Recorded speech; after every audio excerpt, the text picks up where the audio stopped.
não choreis por mim, mas por vós mesmas e por vossos filhos. Lucas 23 2.26-38. E, como conduzissem, constrangendo um cireneu, chamado Simão, que vinha do campo, puseram-lhe a cruz sobre os ombros, para que a levasse após Jesus. Seguia-o numerosa multidão de povo, e também mulheres que batiam no peito e o lamentavam.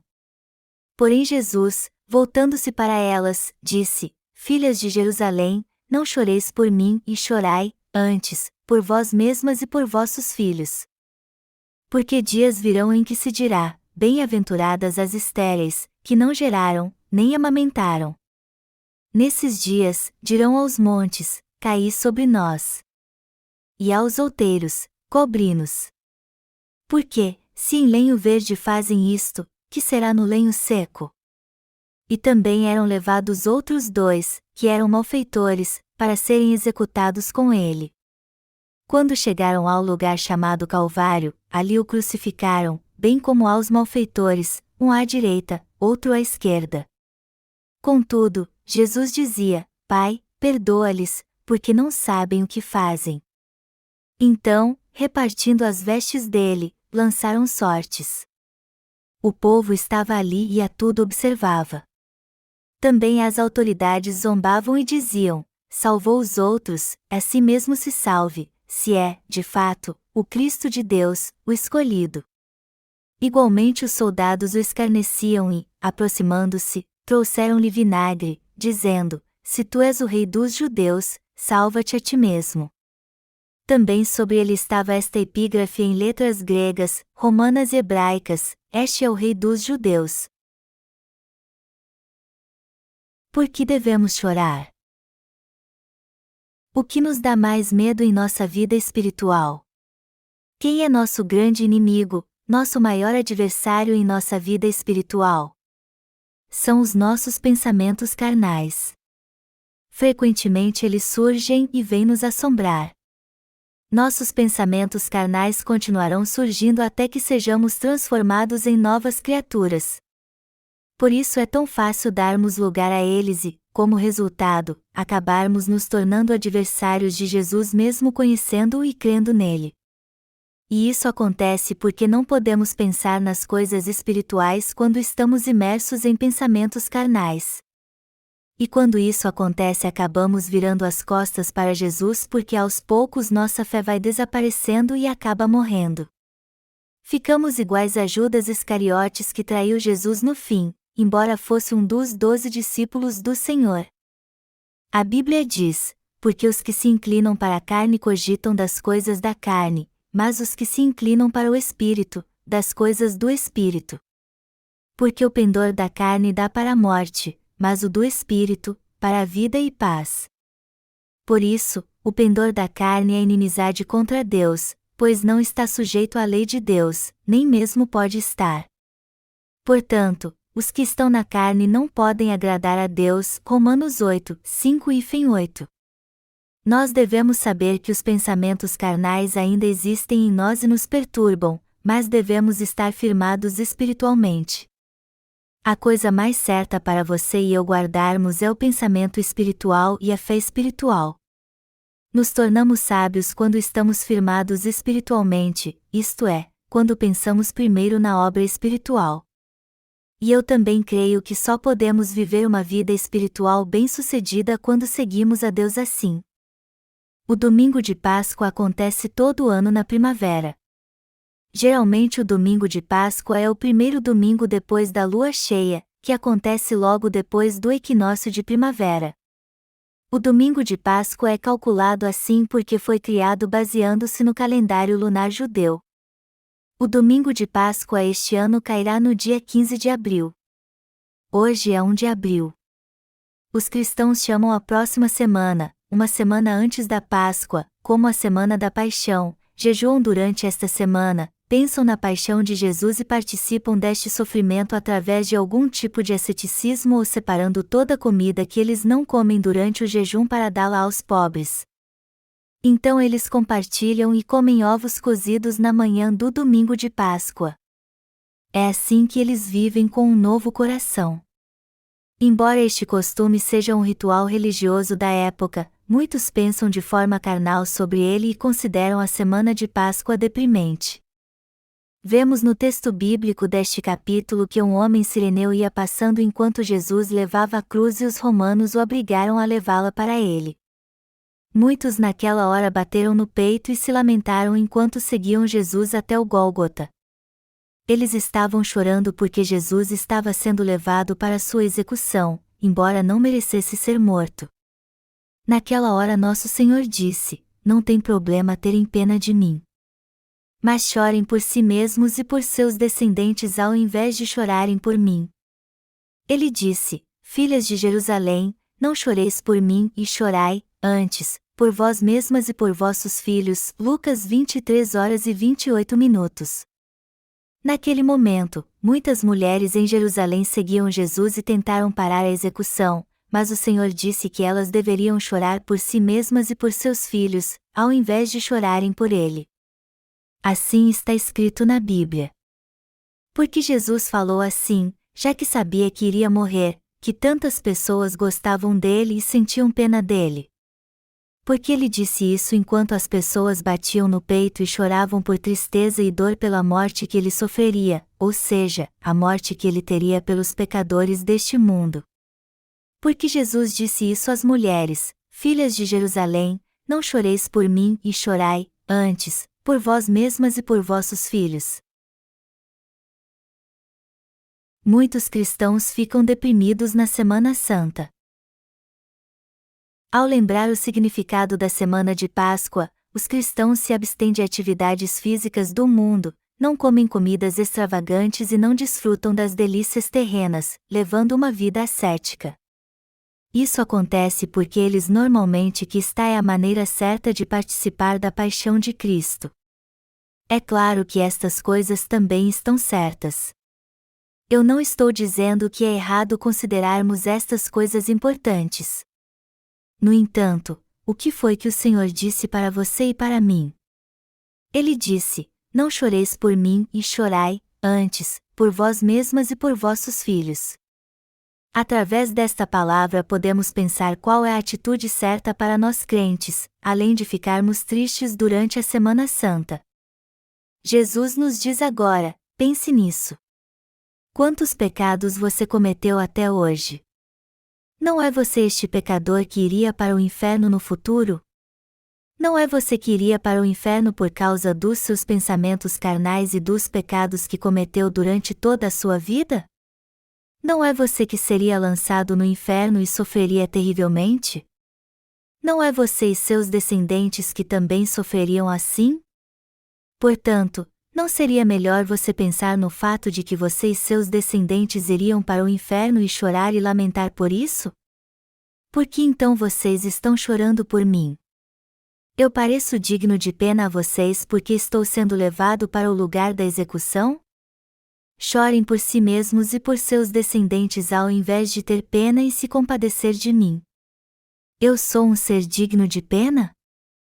Eu vim a este mundo segundo a vontade de Deus e levei sobre mim os pecados do mundo ao ser batizado por João Batista.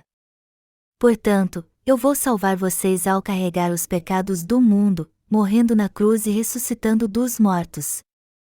Então pode vocês ficarem tristes por mim e terem pena de mim? Pelo contrário, tenham pena de si mesmos. Chorem por seus descendentes. Não está claro que vocês irão para o inferno depois de viver neste mundo? Vocês então não deveriam bater no peito e chorar para receber a remissão de pecados? É errado vocês chorarem por mim ao invés de olharem para si mesmos.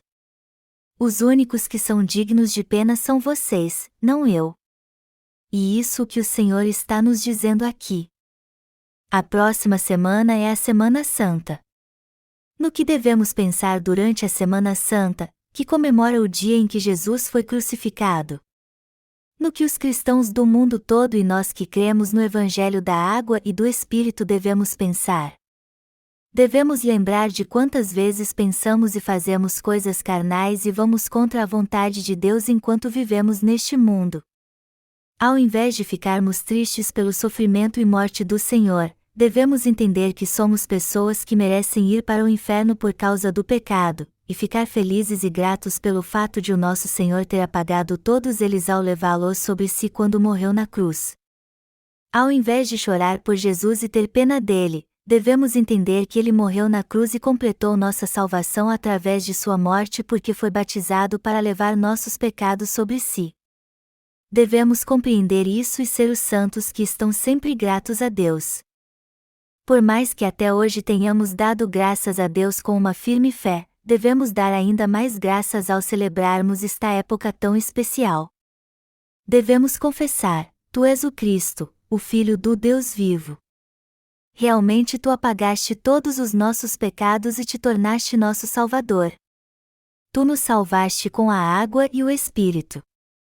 Tu foste batizado, derramaste teu sangue na cruz e ressuscitaste dos mortos para nos salvar de uma forma perfeita. Tu és o nosso Rei, o sumo sacerdote que apagou os nossos pecados e o profeta que nos ensina toda a verdade. Devemos crer e depender assim do Senhor, dar graças por Ele nos ter salvado e confessar a fé por 1000 vezes se necessário for. Isso é mesmo muito proveitoso para nós. Ao invés de chorarmos pelo Senhor, ao invés de jejuarmos ao pensar na paixão de Cristo, ao invés de praticarmos o asceticismo sentindo pena do Senhor, devemos, ao contrário, pensar que o Senhor nos salvou do pecado e que Ele se tornou o perfeito Salvador de todos nós que éramos miseráveis, e pela fé sermos gratos assim. Devemos mesmo ser pessoas assim.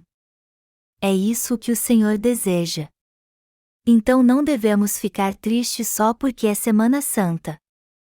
Devemos, ao contrário, dar mais graças ao Senhor por crermos nele. Devemos tornar nossa fé ainda mais firme porque o Senhor se alegra conosco quando somos pessoas que têm uma fé poderosa. Se não tomarmos cuidado, podemos dar lugar aos pensamentos carnais e ficar deprimidos porque a Semana Santa está se aproximando, principalmente porque está chovendo melancolicamente lá fora. É claro que há momentos em que pensamos em outras coisas além da obra de Deus. Eu sou assim também. Mas nunca podemos nos esquecer que Jesus Cristo nos salvou de todos os nossos pecados. Na verdade, pessoas como nós não são miseráveis e falhas. No entanto, nosso Senhor nos salvou de uma forma perfeita. Vamos sempre pensar assim e gravar isso em nosso coração, meditar nisso e confessar nossa fé na presença de Deus. E por mais que confessássemos isso 1 bilhão de vezes, ainda assim não seria suficiente. Até irmos para o reino de Deus, não será suficiente apenas confessar: o Senhor é o Cristo, o Filho do Deus vivo. Devemos confessar nossa fé muitas vezes ao dia, centenas de vezes ao mês assim: o Senhor apagou todos os meus pecados de forma perfeita através do Evangelho da água e do Espírito. Nós podemos fazer a obra de Deus com a fé correta e ir para o reino de Deus depois que fizermos isso. Enquanto trabalho para o Ministério de Literatura, eu tenho interpretado e pregado a palavra sob diferentes aspectos, mas nunca disse algo sem deixar de mencionar o Evangelho da água e do Espírito. Eu devo ter esquecido de fazer isso algumas vezes enquanto pregava um sermão. Mas normalmente insiro o verdadeiro Evangelho de propósito enquanto trabalho para o Ministério de Literatura. Eu repito isso centenas e milhares de vezes para confirmar. Eu insiro sempre isso neste e naquele livro. Quando as pessoas lerem minha pregação no livro de Romanos, elas talvez vão pensar assim: eu deveria ler este livro somente sob a perspectiva do livro de Romanos. Mas eu inseri o Evangelho da água e do Espírito nele também.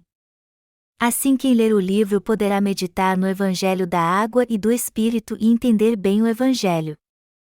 E quando isso acontecer, as pessoas poderão pensar de forma mais verdadeira, ter a fé correta, viver com mais fé ainda na presença de Deus, olhar para si mesmas e ver o quanto são fracas, e assim dar mais graças a Deus ainda.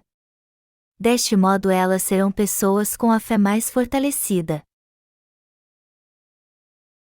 Você e eu não podemos evitar pensar em coisas carnais. Eu entendo isso muito bem, pois também sou assim. Nossos pensamentos carnais nos perturbam todos os dias, e isso vem nos oprimindo até hoje. E provavelmente será assim no futuro também. Para aquele que gosta de pescar, pensar sobre pescaria toma conta dele. Para aquele que gosta de jogar no computador, os pensamentos sobre isso tomam conta dele, e todos estes pensamentos passam a consumi-los sem parar. Mas e você? Os pensamentos carnais não vivem rodeando você? Nós seres humanos constantemente planejamos coisas más como uma aranha tece uma teia para pegar insetos. Fazemos isso mesmo sem saber o que estamos fazendo. Seus pensamentos são espirituais ou carnais? É suficiente nós batermos em nosso peito e sentirmos pena de Jesus, como as filhas de Jerusalém fizeram. Isso importa mesmo para Jesus? Não, não importa. Pensamentos carnais rondam nosso coração. E isso significa que nossa carne faz o que lhe é conveniente, mesmo quando não temos consciência disso. Nós mentimos com uma mente carnal, somos contra o Senhor com sua mente carnal, nos importamos apenas conosco com sua mente carnal, e fazemos outros caírem em uma armadilha com nossa mente carnal. Quando permitimos tais pensamentos carnais, devemos voltar rapidamente para a presença do Senhor. Devemos pensar nas coisas espirituais. Devemos olhar para o nosso verdadeiro eu, nem que seja 100 vezes ao dia. Nós precisamos olhar para o nosso verdadeiro eu que comete tantos pecados e lembrar sempre que, através do Evangelho da Água e do Espírito, o Senhor salvou a você e a mim que éramos assim. Devemos constantemente fazer nossa confissão de fé. Nosso coração encontra equilíbrio, nosso corpo encontra equilíbrio e a direção da nossa fé encontra equilíbrio quando constantemente confessamos que o Senhor nos salvou mesmo com o Evangelho da Água e do Espírito. Por mais que tenhamos recebido a remissão de pecados, se fizermos a obra do Senhor negligentemente, esta obra não se cumprirá. Devemos primeiro pensar na obra de Deus. Devemos fazer a confissão de fé centenas ou até milhares de vezes ao dia. Somente assim levaremos esta vida espiritual com a qual o Senhor se agrada. O que o Senhor disse? Ele disse: Filhas de Jerusalém, não choreis por mim e chorai, antes, por vós mesmas e por vossos filhos. Então de quem devemos ter pena? Deve ser de Jesus ou de nós? Somos seres que deveriam sentir pena de si mesmos. Embora tenhamos recebido a salvação pela fé, estamos prontos a fazer com que outros caiam numa armadilha e nós mesmos cairemos nela quando nos envolvermos em pensamentos carnais, como a presa de uma aranha em sua teia. Isso mostra que os pensamentos carnais tramam uma armadilha para fazer cair até os próprios santos e a Igreja. Já que somos assim, precisamos entender que não somos corretos e depender somente do Senhor. Devemos crer que o Senhor levou todos os nossos pecados através de seu batismo, entender por que ele teve que derramar seu sangue na cruz, e dar graças pela obra da sua salvação. Devemos sempre dar graças com fé. Às vezes erramos e o resultado de tudo acaba sendo errado também. Se formos contra o Evangelho, contra os servos de Deus, contra o povo de Deus e até mesmo contra Deus, mesmo dizendo que cremos nele, então não importa se cremos em Deus no passado ou não. Isso passa a não importar mais. Portanto, devemos sempre olhar para nós, chorar por nós mesmos e professar nossa fé na presença de Deus. Este é o único modo de sermos fiéis em nossa vida de fé. O Senhor disse: porque dias virão em que se dirá, bem-aventuradas as estéreis, que não geraram, nem amamentaram. Nesses dias, dirão aos montes, caí sobre nós. E aos outeiros, cobri-nos. Isso acontecerá no dia em que chegar o fim.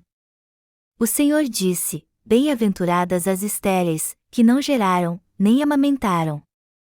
O que esta palavra quer dizer?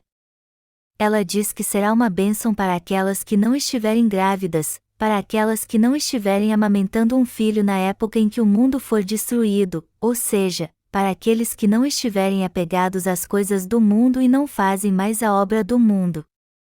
No futuro Deus julgará os que tiverem pecado, os que forem contra Ele. Como devemos viver então? Enquanto vivermos neste mundo, devemos olhar para o Senhor e seguir a Ele somente. O Senhor disse para olharmos para nós mesmos, chorar por nós mesmos e ficarmos firmes com fé. O Senhor também disse: porque, se em lenho verde fazem isto, que será no lenho seco? Como diz em sua palavra, verdadeiramente o Senhor virá a este mundo para julgar. Aqueles que ainda põem sua esperança neste mundo são tolos e serão todos destruídos. Eles são pessoas tolas demais. Eu fico triste quando prego este sermão, e vocês também, porque este mundo certamente será destruído no futuro. É por isso que sempre que posso eu tento pregar sermões positivos. No entanto, hoje foi exceção porque eu já disse coisas tristes. O Senhor disse que haverá muitos batendo no peito e chorando dentre os que serão julgados por Ele. É por isso que Ele disse que deveríamos chorar por nós mesmos e por nossos descendentes ao invés de chorar por Ele. Havia uma mulher conhecida naquele tempo chamada Maria Madalena. Ela encontrou o Senhor, recebeu a remissão de pecados e começou a levar uma vida espiritual depois de compreender que Jesus era o Salvador. Um dia então, ela presenciou Jesus sendo levado até a cruz. Ela bateu em seu peito e chorou porque ela amava Jesus espiritualmente, e uma amiga sua também fez isso junto com ela. Então, quando Maria perguntou a ela por que chorava, ela disse que estava chorando porque também estava triste depois de ouvir as pessoas dizendo: Jesus não deveria ter sido executado. Mas os judeus, principalmente o líder dos sacerdotes, os anciãos e os religiosos, incriminaram Jesus falsamente, e por isso ele está sendo executado assim. Sua amiga pensava de forma errada.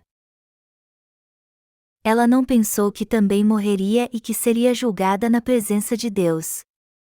O Senhor foi à cruz porque levou todos os pecados do mundo no Rio Jordão. Mas dentre aqueles que choravam por Jesus, os que tinham pecado em seu coração receberiam um julgamento terrível e sofreriam eternamente. Mas eles choravam por Jesus sem saber disso. Haverá realmente um julgamento para cada pecador dessa terra. A Bíblia diz: e, assim como aos homens está ordenado morrerem uma só vez, vindo, depois disto, o juízo. Hebreus 9h27. Este é um princípio pré-estabelecido por Deus de que o homem morre apenas uma vez após ter nascido. Além disso, certamente haverá um julgamento depois que todos morrerem. Mas para aqueles que confessam sua fé e seguem o Senhor, há uma recompensa ao invés de um julgamento assustador. Vamos ver a palavra no Evangelho de Lucas capítulo 23, versículos 32-38. Jesus recebeu a pena de morte junto com 2 outros homens que foram até o Gólgota com ele. Os 2 outros foram crucificados juntos com Jesus ali. Então Jesus disse: Pai, perdoa-lhes, porque não sabem o que fazem.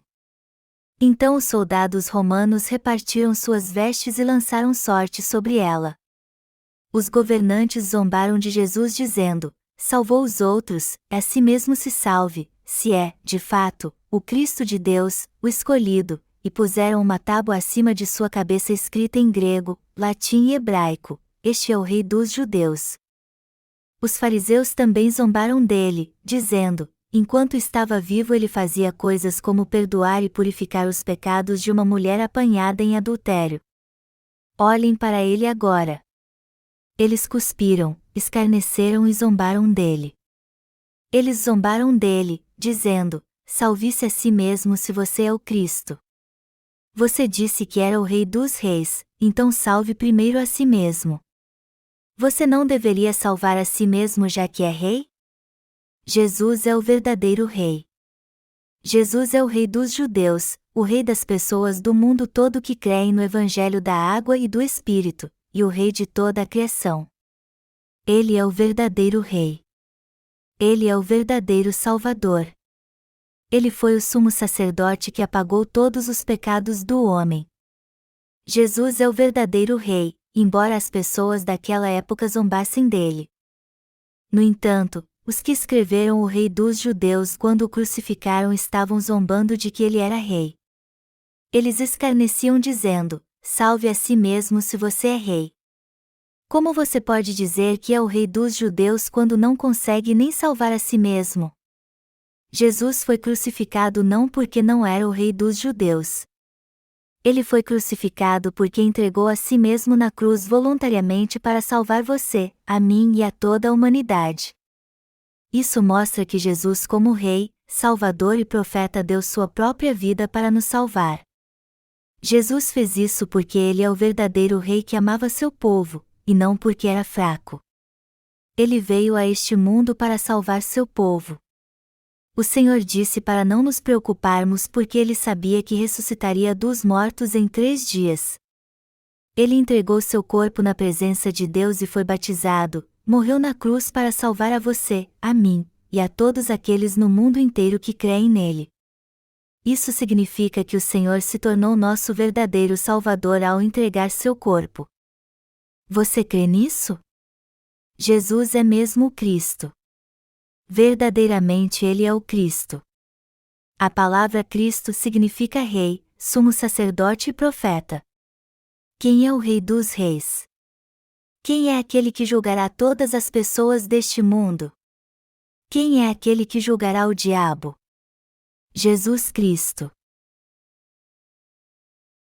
Jesus fala aos cristãos pecadores e aos muitos religiosos que sentiam pena dele. Jesus quer que choremos por nós mesmos e não por ele. Aqueles que não receberam a remissão de pecados e não creem no Evangelho da água e do Espírito que o Senhor lhes deu, os que não creem em Jesus e não lançam fora seus pensamentos carnais devem chorar por si mesmos agora. Eles têm que fazer isso porque serão lançados no fogo eterno se não seguir o Senhor com fé, se não voltar a ter pensamentos espirituais até o dia que o Senhor retornar e não confessar sua fé no Senhor. Portanto, eles devem bater em seu peito e chorar agora por si mesmos e por seus descendentes. Jesus é o verdadeiro profeta. Ele nos ensinou todas as coisas. Jesus nos ensinou a reconhecer que somos pecadores e como recebemos a purificação dos pecados.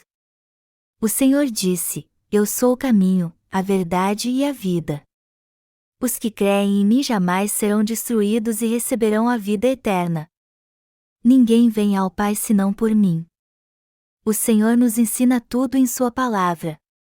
Portanto, devemos crer agora com nosso coração e seguir ao Senhor com ação de graças.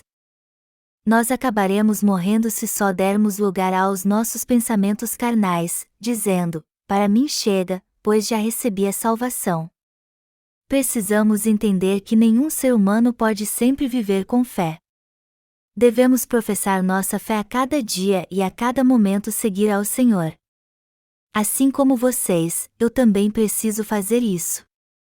Eu não quero que vocês sejam julgados depois de levar uma vida de fé errada e morram. Eu não quero que vocês sejam aqueles que acabam morrendo por seguir pensamentos carnais, aqueles que se viram contra Deus. Não há realmente muitos que seguirá para a destruição depois de levar uma vida espiritual assim? Para ser sincero, eles eram iguais a nós, mas ficaram assim porque deram lugar aos seus pensamentos carnais. Se Jesus já se tornou nosso Senhor, então Ele é o nosso Senhor eterno. Jamais devemos pensar assim: você já se tornou meu Senhor uma vez, mas eu gostaria de esquecer você um pouco. Vamos nos encontrar depois do arrebatamento. Se você seguir o Senhor por algum tempo mas depois se afastar dele, você se tornará seu inimigo. Se você só segue seus próprios pensamentos carnais, não fique na igreja de Deus e não se ajunte com os obreiros de Deus, pois só a morte o espera. Só haverá destruição para você. Assim como Judas, seria melhor alguém assim nunca ter nascido. Satanás está tentando pôr muitas coisas em seu coração agora. Você sabe disso, não é? Mas isso não importa. Pense em si mesmo. Se você por acaso cedeu aos pensamentos carnais, pense em quantas maldades você está fazendo, quanto mal você está tramando e se arrependa. Agora mesmo dê graças ao Senhor que o salvou apesar de você ser assim e siga-o imediatamente. Você só tem que desejar continuamente seguir o Senhor com fé e manter sua mente nas coisas espirituais, embora você seja falho. Você tem que ser assim. É uma arrogância pensar: eu fiz o possível em minha vida espiritual. Eu sei o que fazer mesmo que você não fale nada comigo. Eu posso fazer tudo o que você faz. Esse tipo de arrogância é o caminho da destruição que leva à morte. Você e eu devemos nos encontrar com o Senhor depois de vivermos com fé e sempre confessarmos esta fé. Devemos ser o apoio para salvar a alma das pessoas. Você já viu uma árvore antiga? Mesmo que o interior dela esteja podre, sua parte exterior continua viva. Novas mudas e folhas brotam dela. Quando chegamos perto de um pinheiro, podemos ver milhares de pinheiros pequenos crescendo das sementes que caíram dele mesmo. Há muito tempo eu comprei uma pequena árvore de ginkgo biloba e a plantei. E esta árvore começou a dar fruto depois de 3 ou 4 anos e muitas outras árvores de ginkgo biloba começaram a brotar daquela raiz. Muitas outras árvores brotaram quando plantamos apenas uma árvore só e cuidamos bem dela e do terreno ao seu redor. De uma só árvore podemos ganhar mais de 20 árvores. Então, quantas árvores espirituais podemos conseguir a partir de cada um de nós? Quantas pessoas podemos salvar? Cada um de nós pode salvar algumas centenas de pessoas? Nós podemos salvar algumas centenas de milhares de pessoas? Cada um de nós pode salvar centenas de milhões de pessoas. Cada um de nós salvará centenas de milhões de pessoas. Eu estou dizendo que cada um de nós salvaria muitas pessoas se apenas uma seguisse ao Senhor até o fim com uma fé assim. Você deve estar pensando: quem receberia a salvação através de alguém como eu, já que sou assim? Isso não é verdade. O Senhor trabalha através de você e salva muitos quando você o segue com fé. Esta é a incrível obra do Senhor. É o Senhor quem faz isso, não sou eu nem você. Eu dou graças ao Deus que nos usa desta forma tão preciosa.